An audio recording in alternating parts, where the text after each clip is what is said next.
on essaie de te mettre dans un camp et tu penses uniquement à travers les lentilles de ce camp-là. Et moi, ça m'embête un peu et c'est vraiment l'opposé que j'ai voulu offrir. La valeur ajoutée, elle est dans cette synthèse et dans cette cohésion d'informations. Parce que on a de la bonne information aussi sur le net, mais c'est une grosse erreur de croire que tu vas pouvoir apprendre des choses uniquement à travers Instagram. Dans le sport, j'ai décidé, voilà, président K-Swiss et Chanceux avons décidé que le franglais va être la langue dominante dans le sport, dans le monde de la santé et du sport. C'est comme ça, les mecs. On te garde dans un système juste pour enrichir cette institution, parce qu'au final, ils n'en ont rien à faire que toi, tu continues ton éducation ou pas. Tu vois, ça, c'est la vérité. C'est du business.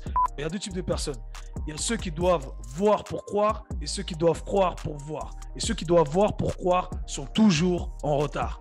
On a la santé des gens entre nos mains. Et ça, c'est vraiment important. Et on a la capacité de changer la biologie d'un autre être humain. Et ça, c'est une responsabilité qui est énorme, selon moi. C'est énorme.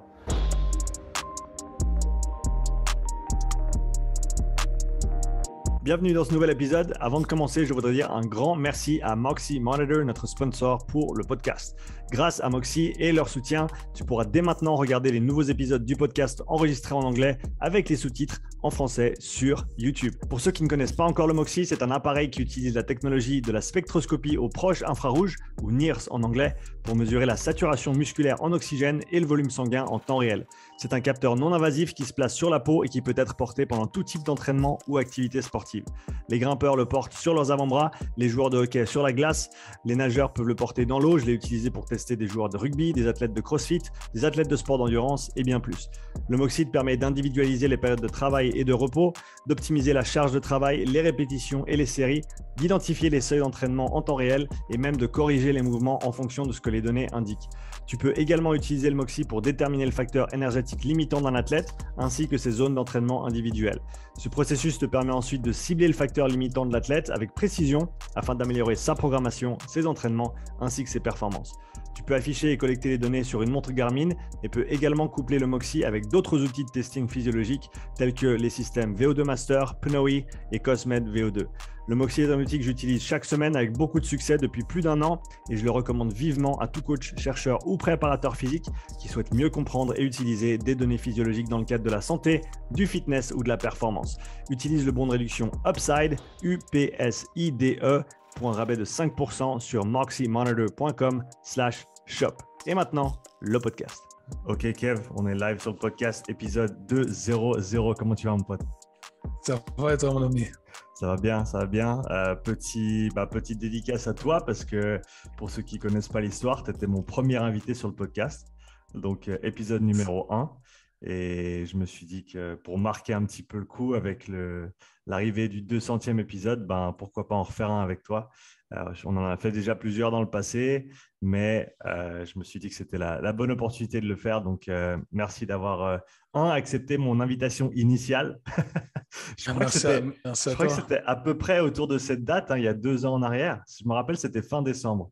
Ouais, c'est vrai, je sais. Tu sais comment je sais? Parce que c'est à ce moment-là que j'ai décidé de me laisser pousser les cheveux. Donc, pour ceux qui regarderont le premier épisode, j'avais les cheveux courts. Donc, voilà. Ouais. Félicitations pour l'ascension. En tout cas, ça fait plaisir à voir. Merci Kev, c'est que le début, c'est que le début, hein. We're just getting started. J'en doute pas. Écoute, c'est vraiment cool de pouvoir t'avoir sur le 200e, plein de choses qui se passent dans nos mondes respectifs. De ton côté, tu as lancé ton programme Mentorship qui, de ce que j'entends, se passe très très bien il y a quelques mois. Comment se déroule cette expérience pour toi? Parce qu'il y a tous les super retours de tous les coachs et tous les participants qui prennent part, mais toi qui l'as créé, qui l'a monté, qui le construit de toutes pièces, comment s'est passé ce process pour toi? Écoute, c'est assez stressant, je dois dire. Ça demande énormément de travail. Et un truc que j'ai réalisé, c'est que la plupart des gens ne faisaient pas de grands projets comme ça parce qu'il y a déjà une sélection qui se fait entre ceux qui sont prêts à travailler très dur et sacrifier des choses qu'on n'est pas prêt forcément à sacrifier et ceux qui sont prêts à le faire. Donc là, je me rends compte que ça demande énormément d'investissement. Pourquoi? Parce qu'il y a un processus qui se fait en plusieurs étapes, ou du moins c'est comme ça que moi je le fais pour essayer de partager la meilleure information. C'est que j'avais déjà mon système d'entraînement, si tu veux, dans ma tête qui se faisait de manière intuitive. Mais là, je dois le mettre sur présentation. Donc, je dois écrire le tout, je dois formuler le tout, je dois synthétiser le tout. Donc, je me retrouve à ouvrir des cahiers de notes voilà, de cours que j'ai pu faire il y a des années, des livres, etc. Donc, la première étape consiste à relire toutes ces informations en mode accéléré. Ensuite, je dois synthétiser cette information pour essayer de donner uniquement ce qui a du sens selon moi ou ce qui est concret, en enlevant tout le truc qui a pas forcément de plus-value. Et après, je dois taper le tout pour la présentation, apprendre la présentation, enregistrer la présentation. Donc voilà, c'est des heures et des heures de travail. Et c'est vrai que c'est assez éprouvant, je dois dire. Et, mais ça m'apporte énormément de plaisir. Et j'apprends également par la même occasion. Tu vois, je suis assez impressionné du fait que j'ai réussi à assembler toutes les pièces du puzzle et qu'il y ait cette cohérence. Là, on arrive bientôt au bout. On est à trois quarts, je dirais. Et il y a cette cohérence. Et je me dis, ah, ok, tu as vraiment bien organisé ta pensée. Le système est bien mis en place. Et je dois dire que je suis assez fier. J'ai de très bons retours. Euh, je pense qu'il y a des coachs qui commencent à des niveaux différents. Donc, on a des gens qui transitionnent, qui vont commencer leur carrière de coach, de nouveaux personal trainers. On a également énormément de kinés. On a des gens qui ont des masters, tu vois, en France, en préparation physique. Donc, le niveau est varié, mais je pense apporter quelque chose à tous. Peut-être que certains vont se retrouver dans certains modules plus que dans d'autres, mais le fait est que tout le monde va y retrouver quelque chose d'intéressant, va pouvoir intégrer ça à son système d'entraînement. Et au final, mon but, c'est ça, c'est de partager l'information et ensuite chacun va pouvoir créer son système d'entraînement. C'est un peu mon coup de gueule avec beaucoup de formations, c'est qu'on essaie de te mettre dans un camp et tu penses uniquement à travers les lentilles de ce camp-là. Et moi, ça m'embête un peu et c'est vraiment l'opposé que j'ai voulu offrir et offrir aussi une dépendance. C'est une dépendance en tant que coach, que ce soit une dépendance financière, une dépendance dans ta manière de penser. Et c'est un truc que je ne retrouvais pas dans les formations parce que j'ai l'impression qu'on te donne, tu sais, juste assez pour que tu puisses reconsommer après au même endroit et tu ne peux pas aller voir ailleurs. Et au final, tu n'enrichis que la personne qui fait le cours, mais toi, tu ne t'enrichis pas vraiment parce que on ne t'apprend pas à utiliser l'information de la bonne façon. Et ça, c'est un truc qui m'a toujours emmerdé. Et comme j'adore les coachs, les thérapeutes, etc., j'ai voulu partager un maximum pour que chacun puisse être indépendant d'un niveau financier et tout ce qui tourne autour de l'entraînement. Donc voilà. Et merci pour ton module. Je suis en train de le visionner. Malheureusement, j'ai énormément de travail, donc j'ai vu les 3 premières présentations. C'est le feu, mon gars. Franchement, je suis super excité à l'idée qu'ils vont avoir toutes ces informations. Franchement, c'est extraordinaire. Donc, merci à toi pour ta participation. Bah, écoute, c'est un honneur de pouvoir bosser avec toi sur ce projet-là. Et bah, comme toi, c'était de mon côté beaucoup de travail pour me poser, pour revoir mes notes, pour repartir de zéro, vraiment pour construire quelque chose de cohérent. Parce que comme tu l'as dit, c'est facile d'avoir quelque chose dans sa tête. Et je pense que c'est un truc que Pat Davidson dit pas mal, en fait, c'est pas lui qui le disait à la base, c'est Bill Hartman qui disait write out your model. Il faut écrire ton modèle. Il faut écrire sur papier de A à Z comment tu penses, pourquoi tu penses comme ça. Ça va t'aider à structurer les choses, ça va t'aider à mettre les choses à plat, ça va t'aider à, comme tu l'as dit, ôter les choses qui sont superflues.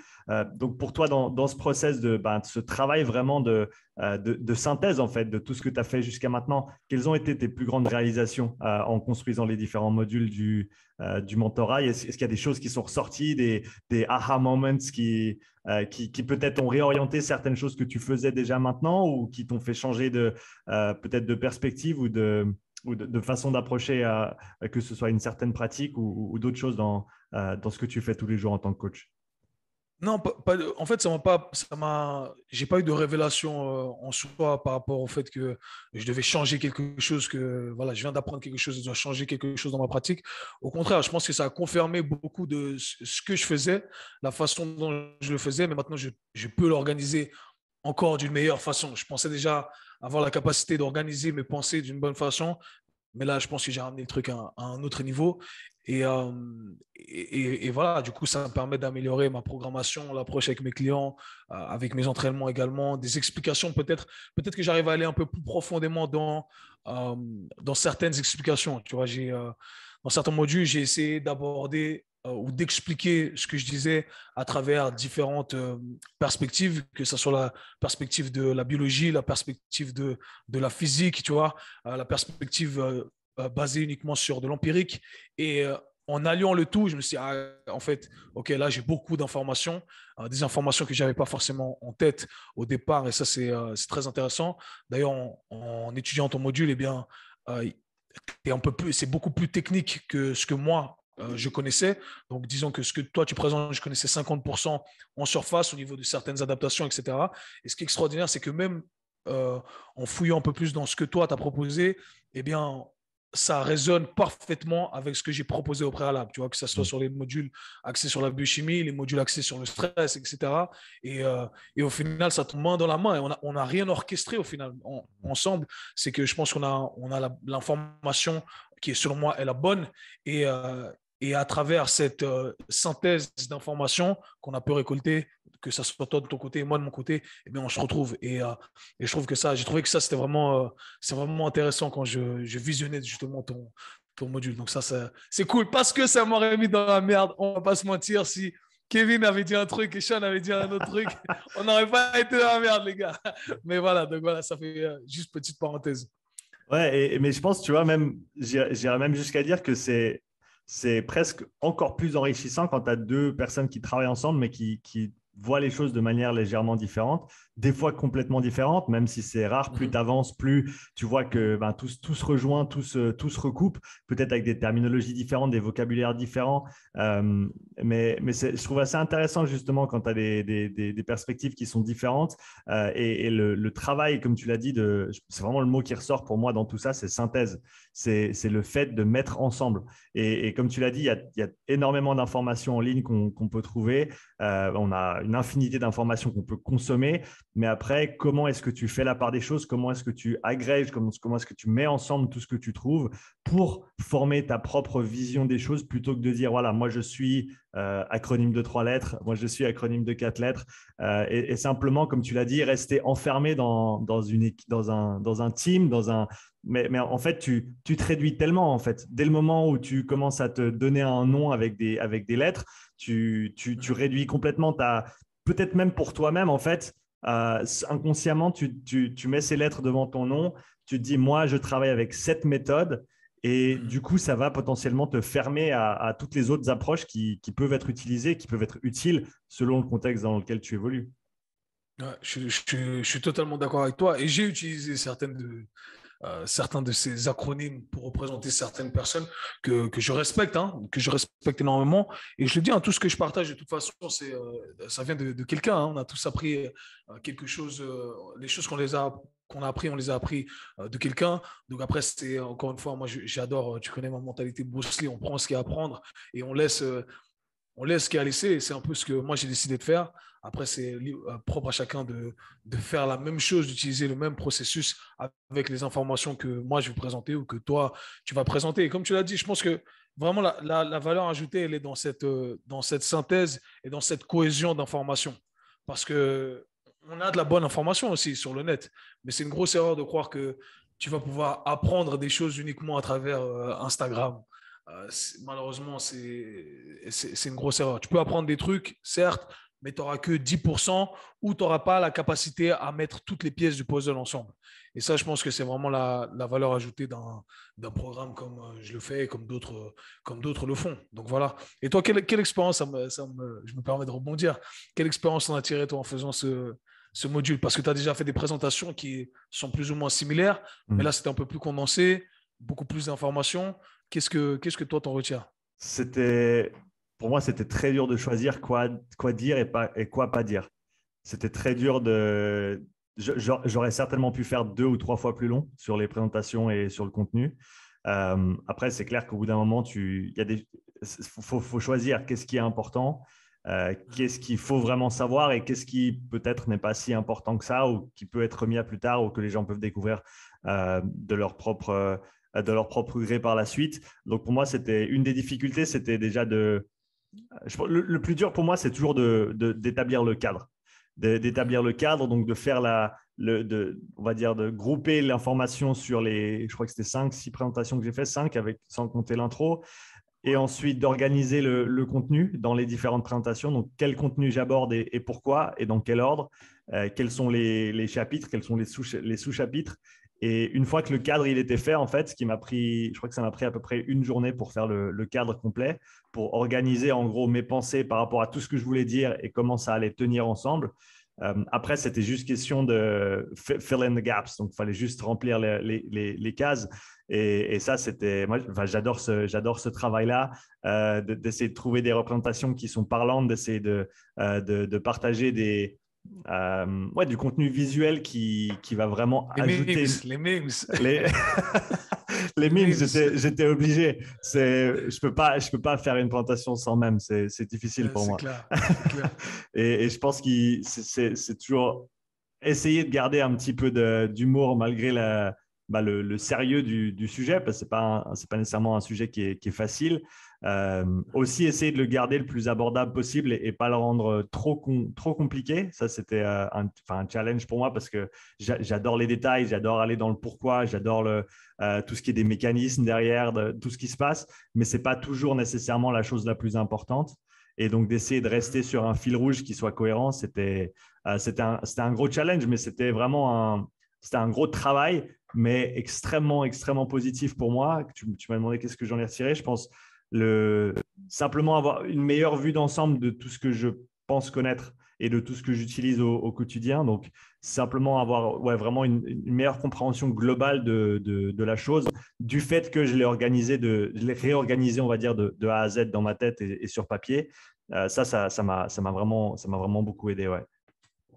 Non, et ce que je trouve intéressant, ce que tu as dit, c'est choisir ce que tu vas aborder, ce que tu ne vas pas aborder. Et ça, c'est un dilemme, mais c'est très complexe, surtout dans ma position, parce que j'essaie je ne sais pas si tu vas… En tout cas, moi, je pense que pour moi, c'est plus flagrant parce que je sais à quel genre de personne j'ai affaire. Mais comme j'ai dit, on a une variété de professionnels du sport et de la santé. Et du coup, je me dis, OK, il doit avoir un certain niveau de vulgarisation et un certain niveau technique, de termes techniques. Et on peut vite tomber d'un côté ou de l'autre, tu vois. Donc, trop vulgarisé ou trop technique et on perd des gens et puis c'est ennuyeux, etc. Ennuyant. Et du coup, moi, j'essaie toujours de me placer un peu au milieu. Et c'est là où ça devient parfois complexe. Et l'autre complexité, je ne sais pas si tu vas me retrouver là-dedans, c'est que toi et moi, on a tout étudié en anglais, on lit encore tout en anglais, on fait tout en anglais. Et ça me prend le double du temps parce que je dois chercher les termes en français qui parfois n'existent pas. Ouais. Et qui parfois on t'offre trois termes pour dire la même chose. Et moi, je suis là, oh les gars, la langue de Molière, on a vraiment compliqué le truc. Donc ça me prend énormément de temps parce que l'information qu'on donne, justement, elle n'est pas encore… D'ailleurs, je me permets de faire ce message parce que l'information qu'on donne, elle n'est pas autant divulguée dans le monde francophone, d'où la plus-value de ce programme mentorship, je le dis sincèrement. Voilà, si vous voulez être en avance sur le temps, voilà dans quoi il faut investir. Mais personnellement, je sais que pour toi, c'est la même chose. Ça prend énormément de temps, lire l'information en anglais, ensuite la synthétiser, la traduire, chercher les termes exacts. Et malgré le fait qu'on soit francophone, mais qu'on vive notre vie en parlant anglais, eh bien, je ne suis même pas sûr des termes que je traduis, tu vois. Il y a des élèves qui m'ont corrigé. À un moment, j'ai voulu traduire le torque. Tu vois, j'ai toujours appelé torque. En anglais, ils appellent également, si je traduis littéralement, le moment de torsion. Donc j'ai traduit ça en moment de torsion. Les élèves m'ont dit durant l'appel, ils m'ont dit ouais, mais on dit pas le moment de force. Et moi je suis là, oh, putain, j'ai aucune idée. Ouais, peut-être alors moment de force, les gars. Vous m'avez compris. Mais pour te dire qu'ils m'ont corrigé et je suis certain qu'il y a plein de terminologies qui sont légèrement erronées. Donc voilà, pardonnez-moi les gars, c'est mon franglais. Ouais, mais je suis avec toi et ça c'est toujours… dans les présentations, il y a certainement des erreurs dans mon français, ça c'est sûr.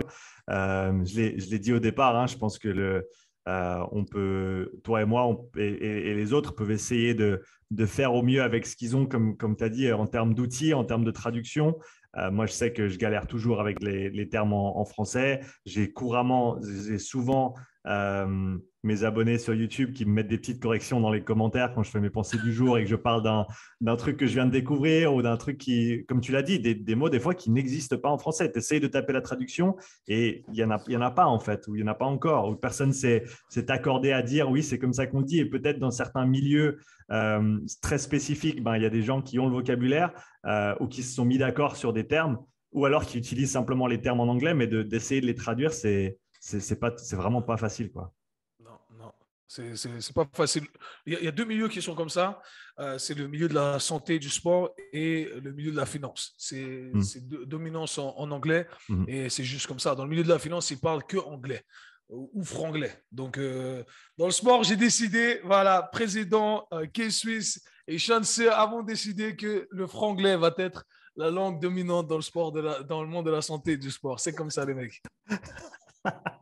Exactement, il on va pas broncher là-dessus. Est-ce qu'il y a quel a été le module le plus populaire ou le mieux, comment dire ça, le plus apprécié jusque-là dans ton mentorat, et est-ce que tu t'y attendais?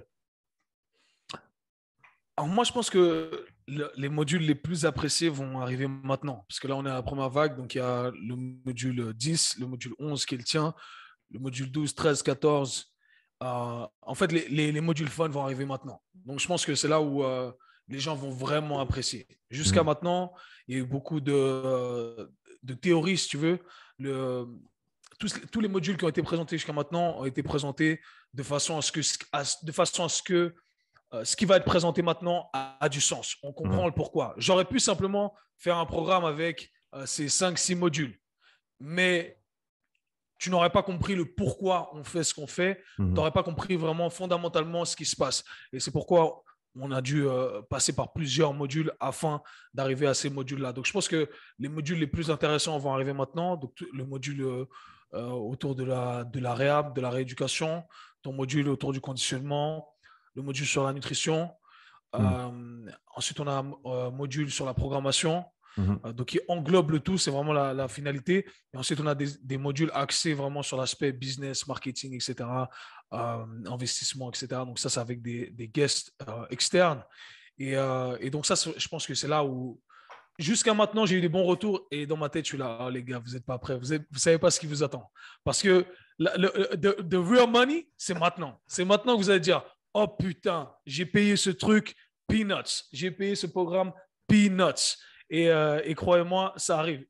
Et tu m'entends, hein, je le dis sur les réseaux sociaux, je suis super confiant, tu vois. Je suis super confiant parce que l'information qui est donnée là-dedans, moi, j'ai jamais eu ça. Ça fait 10 ans que je fais ce métier. J'ai gaspillé environ 100 000 balles dans formation, voyage, etc., mentorat, plein de trucs. J'ai jamais eu l'information condensée comme ça. Et voilà, le but, c'est toujours de faire mieux que nos expériences personnelles. Et là, je suis là. Franchement, quand je reçois les retours, je me dis, putain, vous n'êtes pas prêts, les gars. Franchement, je le dis ouvertement. I'm that confident. Tu vois ce que je veux dire? I'm that confident. Je suis là. Les gars, croyez-moi, les gens, ils vont me supplier pour faire ce programme mentorat. Quand vraiment ça va être out there, je suis confiant. C'est à quel point je suis confiant. Tu comprends ce que je veux dire? Ouais. Et j'ai presque envie de dire au coach, les gars, sautez sur l'occasion maintenant parce que je le dis de bon cœur, vraiment, je ne cherche pas à vendre. Parce qu'au bout d'un moment, business is business, tu vois. Je dois m'allier au prix du marché. Il y a des formations qui sont là, peut-être elles sont reconnues. Mais qu'est-ce que tu préfères? Tu préfères être reconnu par une instance et au final, tu n'as pas de résultats dans la vraie vie, ou tu préfères avoir des résultats dans la vraie vie par une instance qui n'est pas encore, je dis bien encore, reconnue. Tu comprends? Ouais. Et la vérité, c'est ça. Et donc voilà, je dis les gars, sautez sur l'occasion maintenant.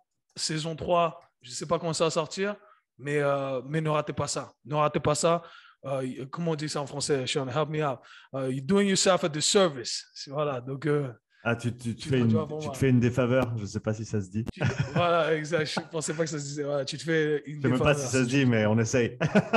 Exact. Ils auront compris. Corrigez-nous dans les commentaires. Exactement. Yes. Mais ça, c'est un bon point que tu relèves, le fait d'être reconnu ou pas par des instances. C'est même pas des instances de régulation parce que notre métier n'est pas techniquement régulé en tant que tel. Moi, c'est En une chose Suisse, en Suisse. en Suisse, mais alors en France, je sais qu'il faut avoir c'est quoi, c'est le BP, hein? Ils ont le BPGEPS, après, c'est une licence TAPS, etc. Et puis après, Mais tu as une carte, en fait. Tu reçois ouais, une mais t'as un carte. Ouais. minimum. Il faut que tu fasses un de ces deux ou il faut que tu fasses le BP, si je ne me trompe pas, au minimum pour Exact. ensuite pouvoir même coacher juste voilà, faire du coaching. Ouais. Ce qui est intéressant comme système, venant du Canada ou étant revenu du Canada, là où j'avais commencé cette aventure, c'est vrai que, et d'ailleurs, ça, c'est quelque chose que j'ai lâché l'année dernière. J'étais avec la NSCA. Et donc, tous les 2 ans, il faut faire tes CEUs et il faut faire tes Serious. recertifications. Il faut montrer patte blanche. Et en gros, j'ai contacté mon entreprise, l'entreprise qui s'occupe de mon assurance parce que c'est simplement basé sur ça. Est-ce que ton certificat est reconnu assez pour qu'il t'assure ton travail? Et en gros, j'ai dit, est-ce que je peux changer le certificat qui est assigné à mon assurance parce que celui de la NSCA, ça ne m'intéresse plus de devoir chercher des points à gauche et à droite et devoir payer des sommes astronomiques pour faire mon éducation continue, entre guillemets, alors que je fais ça déjà H24, mais devoir faire ça dans un certain cadre pour avoir des points, pour ensuite avoir mon certificat et rester dans cet engrenage. Donc, je comprends d'un côté, et j'aimerais bien avoir ta perspective là-dessus, je comprends d'un côté la volonté de faire en sorte que les gens qui soient associés avec par exemple la NSA, donc ton association ou une association, fassent leur éducation continue, suivent des cours, continuent à s'éduquer. Mais en même temps, c'est dans un cadre qui est tellement restreint et ça ne prend pas en compte des choses comme toi, tu l'offres avec ton mentorat, des formations qui ont tellement de valeur, mais qui au final, non, voilà, tu n'as pas payé ton affiliation avec la NSCA, tu n'as pas fait le process pour être validé, donc il n'y a pas de point. Qu'est-ce que tu penses de ce système-là? Ben écoute, moi, c'est un système qui m'emmerde. Ben, moi, j'ai comme toi, NSCA, j'ai NASM, il y avait tous les CUs que je faisais chaque année quand j'étais aux États-Unis. Et je me retrouvais à faire des cours. Au final, je choisissais, tu sais, parmi la sélection de cours qu'ils te proposent, celui qui me paraissait le moins chiant, on va dire. Ah, ok, je vais faire ça. Et après, je suis tout content, j'ai un titre, je suis NASM, Sports Performance Specialist, ok, whatever, ça veut rien dire. Euh, et c'est ce dont je te disais, en fait. On te garde dans un système juste pour enrichir cette institution, parce qu'au final, ils n'en ont rien à faire que toi, tu continues ton éducation ou pas. Tu vois, ça, c'est la vérité. C'est du business. Et je comprends, c'est un bon business model, c'est intéressant, etc. Je trouve que c'est cool. Mais moi, c'est pas comme ça que je vois les choses. Peut-être parce que je suis moins orienté business ici. Je le fais vraiment par passion et parce que je pense vouloir contribuer à cette industrie du fitness et de la santé. On est dans mes collègues coachs et thérapeutes.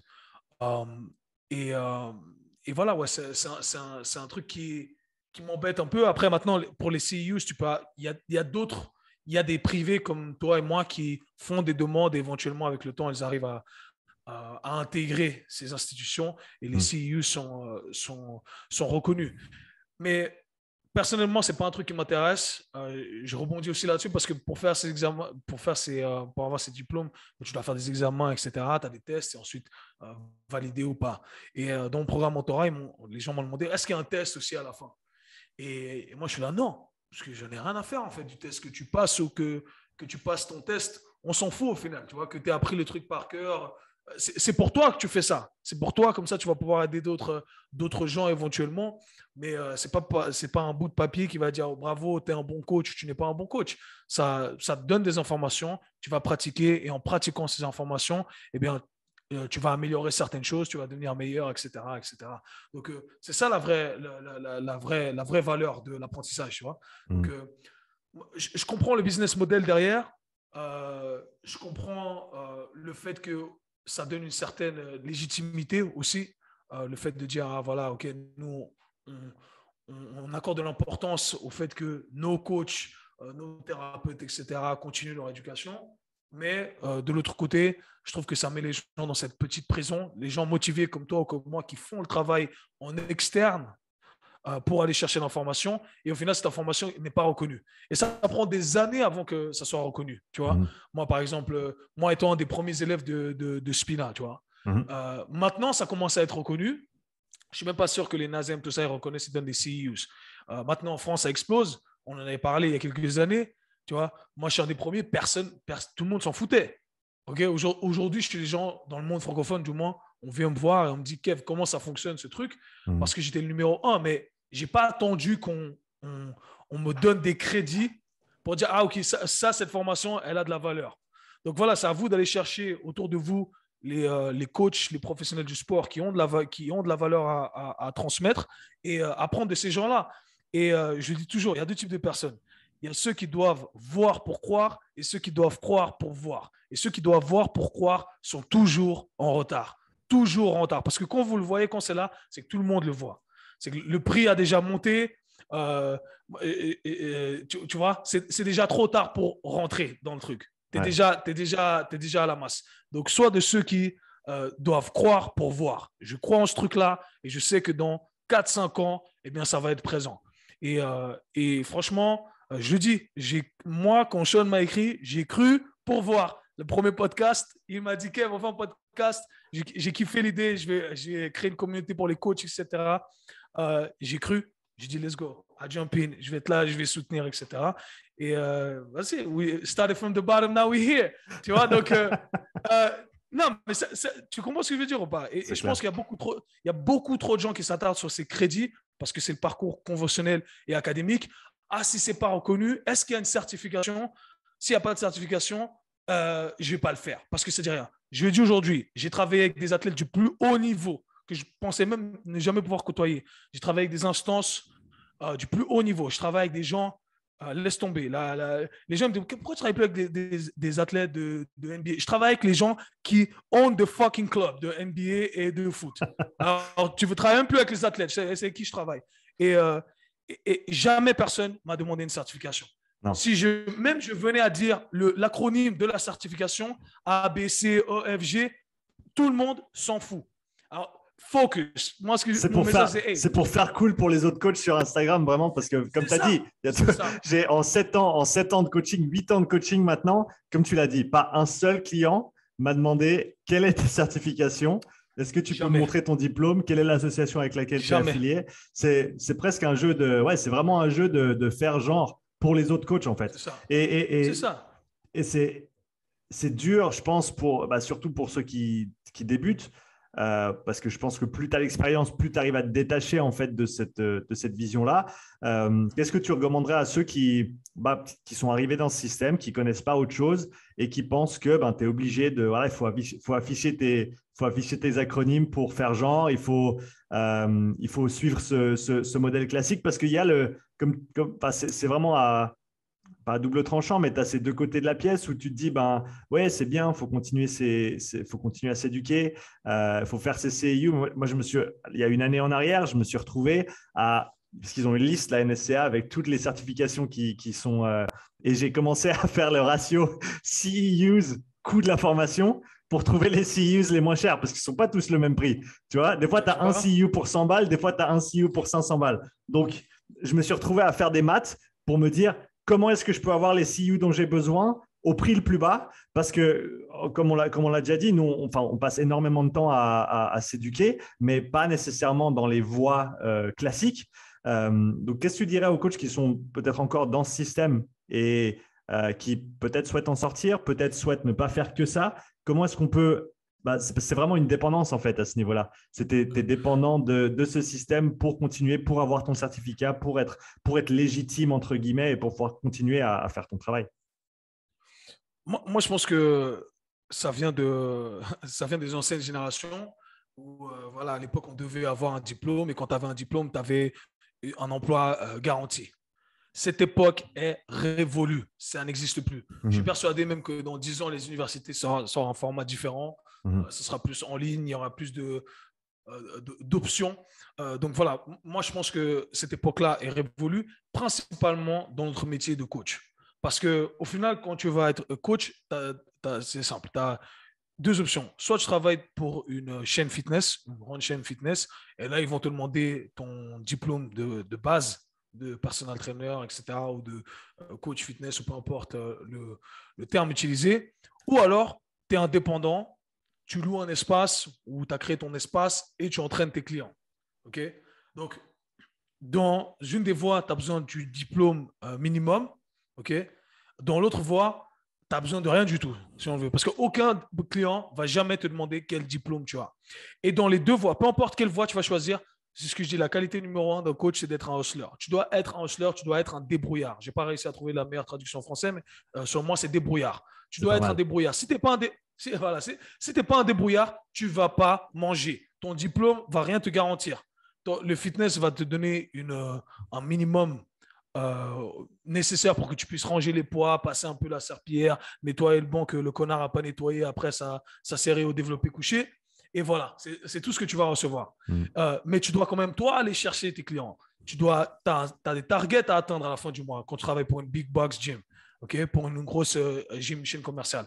Et si tu es indépendant, qui est selon moi la meilleure voie, eh bien, mon gars, il n'y a personne qui va t'amener des clients comme ça sur un plateau. Oh, ben tiens, tu as les meilleurs diplômes de l'université. Tiens, je vais te donner tous les clients du monde. Non, non, c'est toi qui dois aller te toquer aux portes, c'est toi qui dois aller sonner. Et là, tu as intérêt à savoir ce que tu fais exactement. Tu dois être bon dans ton domaine, tu dois savoir gérer ton business, etc. Donc, au final, ce parcours académique, cette vision académique que le diplôme va forcément te garantir un emploi et de la crédibilité, elle est complètement erronée et vraiment, principalement dans notre métier, pour les raisons que je viens de mentionner.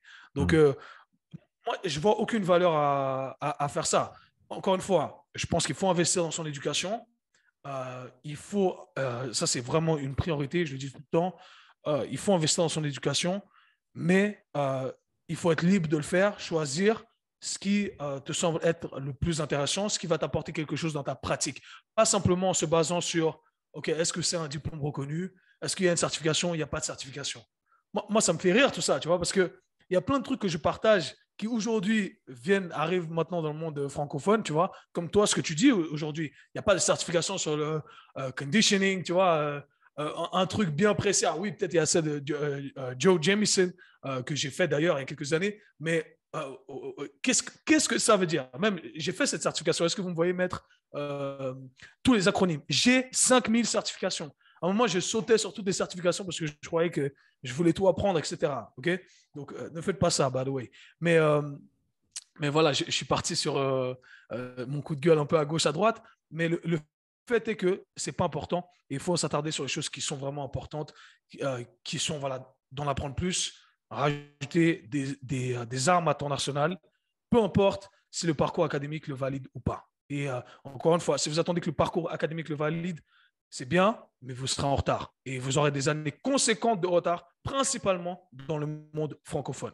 Parce que dans le monde anglo-saxon, comme je viens de le dire, hein, si je prends l'exemple des FOSI, parce qu'en France, maintenant, c'est le nouveau truc, ça fait combien d'années que moi, j'en parle, tu vois? Donc, ça fait 8 ans, tu vois? Ouais, moi, je suis un des premiers...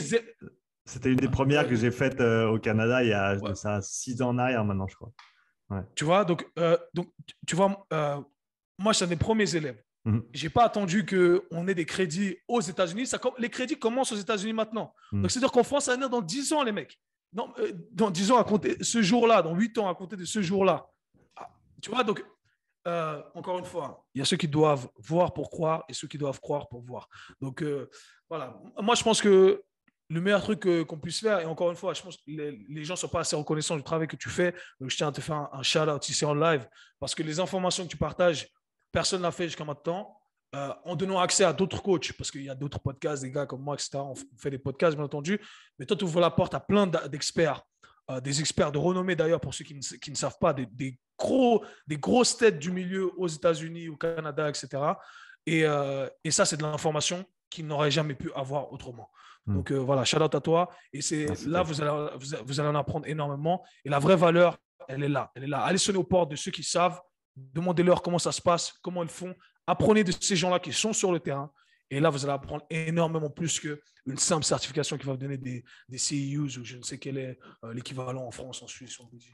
Donc, on a parlé des certifications, on va dire, structurées, reconnues. Il y a des programmes comme le tien, ton programme Mentorat, qui ne sont pas dans ce monde-là, mais qui ont une valeur absolument monstrueuse à partager aux personnes qui choisissent de l'entreprendre.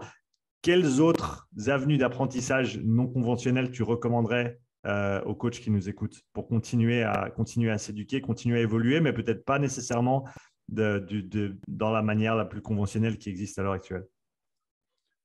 Alors, je suis désolé, aujourd'hui, je suis en mode coup de gueule. Tu vois. J'ai envie de partager. C'est pas l'énergie que j'ai d'habitude, mais c'est important de partager le message et c'est que du love, en fait, que j'ai envie de transmettre ici parce que c'est quelque chose, bien entendu, qui me passionne. Ça m'embête de voir mes collègues perdre leur temps. Écoute, les approches non conventionnelles, comme je l'ai dit, c'est d'aller sonner aux portes de ceux qui ont un message qui résonne avec ta philosophie de l'entraînement ou qui t'ont ouvert les yeux sur quelque chose, tu vois. Moi, ça a toujours été comme ça avec moi. Mon approche, c'est hey, j'entends quelqu'un dire quelque chose. Ah, tiens, ça va peut-être à l'encontre de ce que j'ai dit. Ben, tant mieux si ça va à l'encontre de ce que j'ai dit. Si ça a du sens, laisse-moi en apprendre un peu plus. Okay. Et à partir de là, je fais ma recherche. Je demande d'en apprendre plus. Est-ce que cette personne a un cours, un programme? Est-ce que je peux faire une consultation? Ça, c'est la meilleure façon d'apprendre. Deuxième façon d'apprendre, selon moi, c'est d'en apprendre plus sur différents domaines donc, qui n'ont rien à voir avec le sport. Et ce qui est intéressant avec ça, c'est qu'on arrive à créer des parallèles et en créant des parallèles, ça nous permet de mieux comprendre notre domaine et le nouveau domaine auquel on est exposé. Et ça, j'ai trouvé que c'était très intéressant. Moi, j'ai passé ces dernières années à en apprendre plus sur tout ce qui tourne autour de la finance. Et j'arrive à créer des parallèles extraordinaires. Et je travaille avec énormément de gens de la finance. Et des fois, je rigole parce que je parle leur langage en utilisant des métaphores, si tu veux, pour parler fitness. Donc d'ailleurs, j'ai ma petite, comment dire, ma petite phrase. Je dis, c'est bien, aujourd'hui, on a fait un dépôt dans la Gains Bank. You made a deposit in the Gains Bank. Gains Bank, c'est la salle de sport, tu vois. Donc, voilà, donc je trouve que c'est très intéressant. On arrive à créer des parallèles. On arrive à en apprendre plus sur notre domaine, sur d'autres domaines. Et ce que je retiens le plus en diversifiant mes domaines d'études, c'est que il faut s'en tenir aux bases. Les bases, ça fonctionne toujours. Et ça, c'est vraiment la conclusion la plus importante. Si on s'en tient aux bases, on aura fait franchement 80, voire 90% du travail. Et le reste, c'est de l'optimisation. Mais je suis content avec 80-90% du travail qui est fait en gains. C'est ça, et rester focalisé là-dessus, comme tu le dis, s'assurer que ça se soit fait, meat and potatoes, et ensuite le reste, ben, on peut avoir des conversations presque philosophiques sur des pourcentages qu'on arriverait à grappiller ici ou là, et bien sûr, dans certains contextes, athlètes de haut niveau, sport de haut niveau, il y a bien sûr des gains, gains marginaux à faire qui vont faire la différence entre gagner et perdre. Mais pour la plupart des gens, comme tu l'as dit, c'est simple. Tu avais fait un post sur Insta il n'y a pas si longtemps que ça, il y a une semaine ou deux, il me semble, où tu avais expliqué en gros comment, je sais pas si tu vois lequel c'était comment réussir et tu avais un truc extrêmement basique en termes de nombre de fois par semaine, tu vas faire du travail de résistance, du cardio, la façon dont tu vas manger, sommeil, stress et basta quoi. Mais c'est ça, c'est que, et j'ai même fait un podcast que j'ai nommé, c'est le dernier podcast que j'ai fait, que j'ai nommé, ils rendent le truc trop compliqué. C'est ça. Surface, ouais. En surface, c'est très simple. Et ce que j'explique dans le podcast, c'est que, selon moi, la différence entre un bon coach et j'aime pas utiliser ces catégories-là, bon et mauvais coach, mais pour la simplicité, on va l'utiliser ici. Un bon coach et un mauvais coach, c'est que le bon coach sait exactement ce qu'il fait et pourquoi il le fait. Alors que le mauvais coach, il utilise des méthodes aléatoires, un peu comme le mime que tu avais utilisé, quand les coachs font des trucs alors qu'ils ne savent pas quelles adaptations ça va engendrer. Mais en surface, on fait la même chose. Okay. En surface, on va faire pas exactement, mais plus ou moins la même chose. La différence, c'est que, c'est exactement ce qu'il fait. Il y a une ligne directrice, une programmation, une organisation. Alors que l'autre, il fait des trucs au bol, comme ça, c'est random. Mais en surface, c'est la même chose. On va faire du squat, du développé couché, on va aller sur le bike, on va courir. C'est ça. C'est ça. Les détails, la subtilité va faire la différence. Et je pense que les bons coachs savent pourquoi ils utilisent une certaine subtilité à un certain moment donné, etc. etc. Je pense que c'est ça. Je ne sais pas ce que toi, t'en penses. Qu'est-ce que tu en penses? Je suis d'accord avec toi. Je pense que et ça, je l'avais entendu assez tôt. Je pense que j'avais eu la chance d'avoir des gens autour de moi ou des gens que je suivais qui avaient énormément de pertinence à apporter à la conversation. Et c'était toujours l'idée de se dire, ben, si tu ne sais pas pourquoi tu as inclus quelque chose dans ton programme, tu n'as pas à l'inclure en fait. Il faut que tu puisses justifier, pas nécessairement. Alors, à ton client, à ton athlète, il faut pouvoir leur expliquer pourquoi on fait ça. Mais à toi, ou si tu parles avec un autre coach, il faut que tu aies simplement une ligne de pensée qui soit cohérente. Et il y a souvent plusieurs manières de penser à un exercice. Il y a souvent plusieurs réflexions possibles ou rationnelles possibles pour justifier un exercice ou un autre. Des fois, des choses qui seraient contradictoires, mais qui peuvent quand même vivre ensemble parce que on traite du corps humain, c'est extrêmement complexe. Donc, il n'y a jamais une seule réponse, mais il faut que tu aies ta réponse à toi et qu'elle ait du sens. Et tant que tu arrives avec ton cadre de compréhension, on va dire, du corps humain et du monde et de comment les choses fonctionnent, tant que ça tient dans ce cadre-là et que tu arrives à l'expliquer, t'es pas trop mal. Et il faut, en gros, toujours te poser la question, est-ce que je sais pourquoi je le fais? Est-ce que je fais juste un truc au bol parce que je l'ai vu sur Insta ou parce que j'ai vu un tel le faire? Ou est-ce que peut-être que tu l'as vu sur Insta, mais tu comprends les ramifications, tu comprends le pourquoi du comment, tu comprends l'intention derrière, tu comprends les lignes de tension, tu comprends les adaptations. Et là, juste parce que tu l'as vu sur Insta, ça ne veut pas dire que tu ne peux pas l'inclure, mais il faut que tu comprennes pourquoi. Et tant que tu es dans cette démarche-là, ça va être constructif et ça va être positif. Peut-être que ta base de compréhension, ta base de connaissances, elle est erronée. Donc peut-être que tu justifies quelque chose qui n'aurait peut-être pas lieu à être justifié si tu corrigeais ta perspective. Mais ça, tu vas seulement l'apprendre en allant de l'avant. Mais quoi qu'il arrive, il faut baser ce que tu fais sur ce que tu sais ou ce que tu penses savoir. Et tant qu'il y a de la cohérence là-dedans, tu peux avancer, peut-être pas tranquillement, mais serein au moins de savoir que tu as fait du mieux que tu pouvais avec les cartes que tu avais à ce moment-là pour faire juste. Ouais, et ça, franchement, tu as si bien résumé le tout. Et je tiens à remercier mon mentor fitness, AB, shout out à mon gars AB, parce que c'est lui qui m'a formé au début. Et il me disait, OK, il me donnait des devoirs. Donc, il me disait, OK, Kev, maintenant, tu vas créer, il me donnait un avatar, créer un programme. Et ensuite, je crée un programme. Il me disait, OK, pourquoi tu fais cet exercice ici? Et je me rappelle des fois bégayer, ah, tu sais pas, si tu sais pas, pourquoi tu le mets? Et je crois que ça m'a tellement traumatisé la première fois que ça m'est arrivé que je me suis dit, OK, maintenant, je dois vraiment savoir pourquoi je fais ce que je fais. Et je crois dans toutes mes présentations, je le répète à chaque fois, le but, c'est de savoir pourquoi on fait ce qu'on fait, quand on le fait, ok. Et ça, c'est vraiment c'est vraiment le plus important. Et ça, c'est le fléau d'Insta, c'est le gift and the curse. C'est que tu vas avoir des bonnes informations en surface, mais il n'y a que la surface. C'est que tu ne vas pas comprendre pourquoi tu fais ce que tu fais. Et je vois plein de gens faire des exercices qui restent dans mon domaine de compétences, donc je peux me permettre d'analyser ce qui reste dans mon domaine de compétences, et je vois que fondamentalement, ils ne savent pas, ils savent pas ce qu'ils font. Je tiens à dire, hein, on voit tout de suite quelqu'un qui sait ce qu'il fait et quelqu'un qui ne sait pas ce qu'il fait. Si toi, demain, tu as quelqu'un qui vient dans le monde du conditionnement, qui vient faire un post Insta, en lisant la caption, en regardant l'exécution, tu sais tout de suite, oulala, lui, c'est un coach Insta, il a vu ce post sur Insta ou vite fait sur YouTube, il n'a pas fait le travail en profondeur, et versus celui qui, ah ok, lui, il sait de quoi il parle. Ça se voit. Et je vais le dire ici, coup de gueule numéro 100 de cet épisode. Ça se voit, les mecs.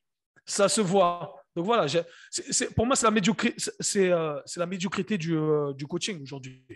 Et moi, ça m'embête pour quelqu'un qui prend ça vraiment au sérieux, comme toi. Il y a énormément de passionnés qui vont écouter ça. On est des passionnés. Et je pense que c'est notre devoir en tant que passionnés de faire les choses bien. Parce que les gens nous payent des... Bien sûr. Au final, pas seulement le fait que les gens nous payent des sommes conséquentes, ça c'est vrai, mais on a la santé des gens entre nos mains.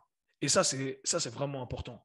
Et on a la capacité de changer la biologie d'un autre être humain.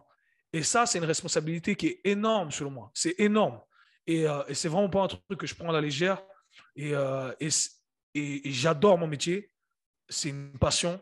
J'accorde énormément de valeur à tous les coachs, à tous les thérapeutes, qu'on s'entende ou qu'on ne s'entende pas sur certains domaines.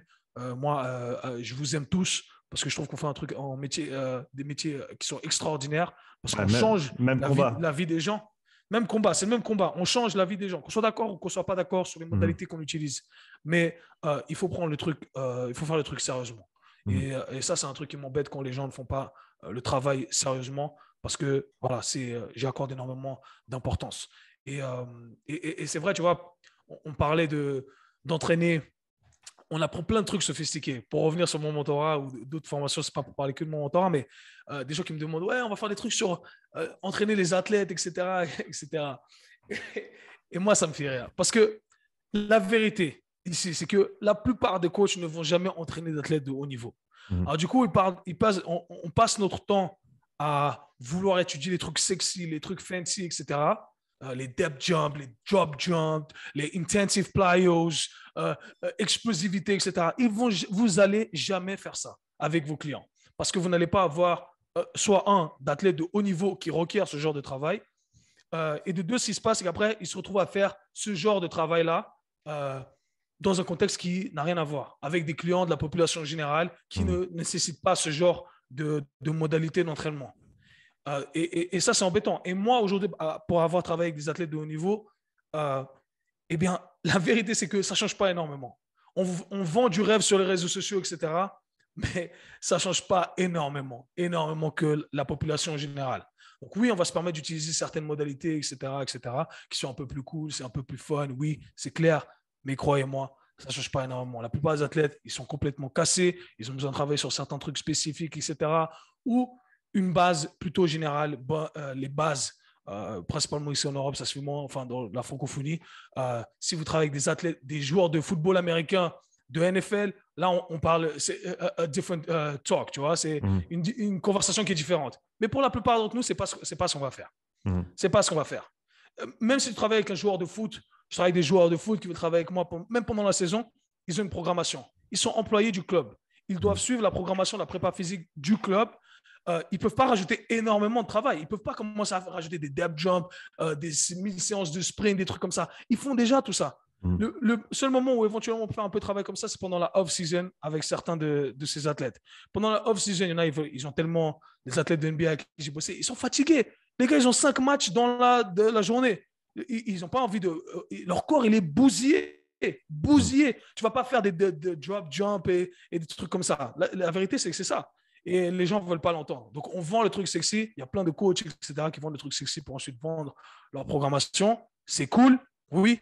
Mais encore une fois, si on ne travaille pas avec des athlètes de NFL, pour ceux qui ne savent pas le contexte, les athlètes de NFL ont une off-season qui est beaucoup plus grande que la on-season. Et c'est basé sur leur qualité athlétique. Donc, ça nous permet de développer tout ça. Mais pour les autres athlètes, c'est un game qui est complètement différent. C'est complètement différent. Un joueur de tennis, il joue toute l'année. Il n'a pas de off-season. Un combattant de MMA n'a pas de off-season. Les gros titres, ça, c'est les gars au top. Ils savent exactement quand ils ont leur camp, etc. pour un combat. Mais sinon, les petits gars que nous, on va entraîner, eh bien, le combat, il tombe demain. Il doit perdre 10 kilos en une semaine. Tu n'as pas le temps de programmer bien le tout. Il a le petit orteil cassé, la nuque qui est bloquée. La réalité, c'est ça. Donc, voilà, petite rate encore ici. Focalisez-vous sur ce qui est important. Ne vous laissez pas distraire. L'industrie du fitness cherche vraiment à distraire les gens et vendre du rêve aux mauvaises personnes. Donc, voilà, one love. One love. Quand on parle maintenant une des choses les plus importantes à mon sens, pour toutes les personnes qui vont se retrouver dans des contextes de coaching privé, c'est les relations qu'on construit avec nos clients. C'est les relations qui vont permettre de faire durer cette opportunité qu'on a. Comme tu l'as dit, on a l'opportunité d'avoir un impact considérable sur la physiologie de nos clients, de nos athlètes, des gens avec qui on travaille. Et c'est clair que plus on peut travailler longtemps avec eux, eh ben, mieux ce sera pour eux, pour leur santé, pour leur futur. Comment est-ce que tu as peut-être changé la façon dont tu abordes tes clients, parles avec tes clients, maintiens des relations positives et construites de manière, on va dire, intelligente, mais bien sûr sans que ça tourne à la manipulation. Comment est-ce que tu organises cet aspect-là de ta pratique? Comment j'organise l'aspect relationnel de ma pratique? Relationnel avec tes clients de coaching privé, ouais. Écoute, moi, je pense que j'organise rien à ce niveau-là. Je pense que tout se fait de manière naturelle. Alors, qu'est-ce que tu fais de manière naturelle qui te permet de maintenir des bonnes relations avec tes clients sur le long terme? Je suis moi-même, 100%. J'essaie encore une fois de trouver le juste milieu entre, enfin, je suis moi-même quoi qu'il arrive, entre on est là pour travailler et il y a le côté friendly, le côté amical. Donc, moi, j'aime pas l'aspect militaire. Ouais, ouais, ok, répétition, go, go, go. C'est pas ma personnalité. Je pense que les gens viennent pas pour ça. Euh, de la même façon, on n'est pas là pour boire le thé. Mais il y a un juste milieu. Donc, on sait quand on peut parler, on sait qu'on doit travailler, etc. Et j'essaie juste d'ajuster le tout de façon à ce qu'on arrive à retrouver toutes ces qualités. Et Mhm. ce qui est important pour moi, c'est le service. Et c'est ce que je dis. Je dis beaucoup, et je mets beaucoup l'accent là-dessus dans mon programme, mentorat également. L'aspect service qui est très négligé dans notre industrie. Je pense principalement par les coachs indépendants, parce que on pense que voilà, on sait qu'on peut apporter du bien-être aux gens et on pense que les gens savent qu'on va apporter ce bien-être, mais les gens ne savent pas. Les gens vont avoir une première perception de qui on est, de ce qu'on offre. Ils pensent que voilà, le coach sportif, il est là pour me faire transpirer et c'est tout ce qu'il sait faire. Okay, il est là pour compter des reps, c'est un motivateur. Et on est bien plus que ça. Mais ça, ils ne le savent pas. Il ne faut pas partir avec l'idée qu'ils savent qu'on a toutes ces autres qualités ou qu'on peut apporter bien plus que ça. Mhm. Et du fait que les gens pensent, ou les coachs, les professionnels du sport et de la santé, comme j'aime nous appeler, pensent que voilà, tout le monde sait qu'on peut apporter cette plus-value au niveau bien-être, santé, eh bien, ils négligent l'aspect service. Et on est dans le monde du service. Et ça, il ne faut absolument pas l'oublier. Et c'est sûrement la partie la plus importante. Je préfère un coach qui ne connaît rien, qui va dire, OK, on va faire 3 séries de 10 à 12, comme les fitfluencers, au développé couché, au leg press et fente, et qui sait bien faire son service, qu'un coach qui est très technique, qui au final n'y comprend rien au service qu'il doit offrir au client. Parce que les gens payent pour le service. Mhm. Et ça, je pense que c'est un truc qui est important. Et moi, j'accorde énormément d'importance. Donc, quand les gens viennent travailler avec moi en face à face, le service, c'est le focus numéro un, toujours, la qualité du service. Et c'est comme ça que je pense que je maintiens une bonne relation aussi avec mes clients. Mais toujours en étant moi-même. Pour la petite anecdote, je travaille avec des gens très aisés. Et ça me fait rire parce qu'ils ont des majordomes. Et c'est un monde parallèle. Et, et je me rappelle, moi, après travailler, je travaille avec eux depuis des années, il y a certains. Et je me rappelle arriver et puis la première fois, être un peu inconfortable. Parce que justement, tu vois, tout le monde parle. Tu sais, c'est presque le Moyen-Âge, tu vois, tu sais, le Moyen-Âge, monsieur, voulez-vous, voilà. Et, moi, j'arrive et je suis là, OK, première session, OK, je parle, enfin, je suis poli, OK, je vous vois la personne, etc. Bla, bla. Après, deuxième session, je suis là, fuck it, tu sais quoi, je suis moi-même. Et je peux te dire que c'est moi qu'ils adorent. Parce que je suis moi, et le discours change. All right, my dude, so this is what we're gonna, what's up, my dude, how you doing? This is what we're gonna do. Et ils me regardent, tu sais, les enfants, ils sont choqués, et ils m'adorent parce qu'il y a tout le monde qui est autour, au final, est super formel. Et moi, je Mhm. suis un gars, je suis pas formel. Pour ceux qui me connaissent, j'aime pas trop la formalité. Je sais être formel quand je dois être formel, parce que j'ai une bonne éducation, mais selon moi, on est tous un peu informels. Tu vois, c'est naturel pour nous d'être informels. C'est d'ailleurs Mhm. ce que j'aime bien avec Gary Vee, c'est que il insulte, il est trucs parce qu'il dit, hey, c'est pas comme ça. On est tous comme ça, non? On est tous comme Mhm. ça. Mhm. On fait tous un peu semblant de pas l'être parce qu'on essaie de montrer cette image de personne formelle. Mais moi, je suis quelqu'un de très informel et j'aime ce trait de caractère et je vais pas le cacher. Donc, quand je travaille avec mes clients, je suis informel. Encore une fois, je fais attention à mon service, à mon langage, bien entendu, mais je suis moi-même. Et tu sais quoi? Être soi-même, ça fonctionne toujours. Les gens Ouais. apprécient. Et c'est ce que je conseille à tout le monde. Soyez vous-même. Vous êtes une belle personne. Voilà, je ne sais pas avec qui ça va résonner, mais soyez vous-même, c'est la meilleure chose que vous puissiez faire. Ouais, ouais, non, je suis tout à fait sur la même ligne que toi. Le fait d'être informel, mais sérieux et professionnel. Tu vois, l'un ne va Exact. pas à l'encontre de l'autre. C'est pas parce que tu es Ils ne sont pas informel, exclusifs. non, c'est pas mutuellement exclusif. Tu peux faire les deux en même temps. Et comme tu l'as dit, je pense que quand tu arrives à marier les deux, t'arrives à être vrai, mais faire le boulot en même temps, eh ben, les gens, ils apprécient parce que, encore une fois, tu n'es pas all work, no fun. C'était quoi? C'est un joueur de rugby des All Blacks qui avait work in the front, party in the back, because he had a mullet. Et il avait les cheveux super sérieux devant et il avait le mulet derrière. Ah, ok. Mais faut savoir faire les deux. Et tu as raison, quand tu commences à côtoyer des gens très aisés qui ont, comme tu l'as dit, cet environnement qui est assez intéressant autour d'eux et que tu arrives à rentrer dans ce monde-là, mais sans nécessairement, comme tu as dit, voilà, on n'en est pas là, mais tu vas pas te retrouver à faire la révérence, etc. Et tu peux simplement tutoyer la personne et bien t'entendre avec. Et comme tu l'as dit, ça prend un petit peu de temps, bien sûr. Il y a toujours ce temps de latence, ce temps d'adaptation, ce temps de se jauger entre toi et le client ou la cliente et d'apprendre à te Exact. connaître. Vraiment, c'est juste ça. Mais une fois que cette relation, elle est faite, à mon sens, ça prend à peu près, ça prend un mois et demi. Ça dépend combien de fois par semaine tu vois la personne, mais après ce laps de temps, Exact. ça commence à être un petit peu T'as plus brisé la tranquille. glace. Tu as brisé la glace exactement et tu peux commencer à aller de l'avant et voilà, toujours être, comme tu l'as dit, professionnel. Je pense que ça, on ne peut pas assez le dire et je suis complètement d'accord avec toi là-dessus. Je pense qu'on se doit d'être professionnel. On est dans le monde du service, comme tu l'as dit. C'est quelque chose que j'avais entendu très tôt d'un gars qui s'appelle Jonathan Goodman. Je ne sais pas si tu as connu le bonhomme. Il avait fait le The Personal Trainer Development Center, qui est un site avec des tonnes de ressources pour les coachs qui est vraiment fantastique. Plus récemment, il a créé la Online Trainer Academy et c'est un mec qui a vraiment, il a écrit plusieurs bouquins, il est vraiment bon et il disait toujours, You're in the people business. You're not in the fitness business. On est dans Exact. on est dans le business des gens. On traite avec des gens et c'est ça qu'on doit mettre en avant en premier. Et comme tu l'as dit, ne pas être professionnel, négliger la façon dont tu te présentes, négliger le fait d'être à l'heure, négliger le fait d'être poli, négliger le fait de prendre ses responsabilités sur soi. Quand tu es en retard, tu vas le dire et tu dis je m'excuse et tu rallonges un petit peu la séance ou alors tu fais ce qui est nécessaire pour faire en sorte que tu sois pas en porte-à-faux par rapport à ton client qui te paye pour l'heure de travail.